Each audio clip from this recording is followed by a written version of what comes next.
নমস্কার বন্ধুরা, আবারও একটা খুব সুন্দর নাম কীর্তন নিয়ে চলে আসলাম। দেখেন, আমরা সারাদিন যে যাই করি না কেন ঠাকুরের নাম নিতেই হয়। তার ইচ্ছার বিরুদ্ধে একটা পাতাও নড়ে না। তাই ঠাকুরের নাম সবসময় কাজকর্মের ভিতরেও নিতে হয়।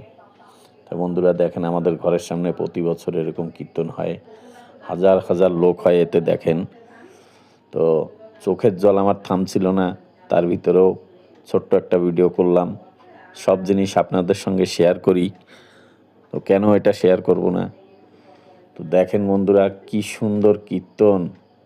যাই হোক, মিউজিক দিতে পারলাম না, কীর্তন শোনাতে পারলাম না, এই জন্য আমি পেজে নতুন, এই চ্যানেলে নতুন, দেওয়া যাবে না। তো বন্ধুরা, যদি ভিডিওটা ভালো লাগে অবশ্যই লাইক কমেন্ট শেয়ার দিয়ে পাশে থাকবেন, আর সাবস্ক্রাইব করে দেবেন যাতে আমি এগিয়ে যেতে পারি। তো বন্ধুরা, সবাই ভালো থাকবেন, সুস্থ থাকবেন, সপরিবার নিয়ে আবার একটা সুন্দর ভিডিও নিয়ে আসবো। ধন্যবাদ।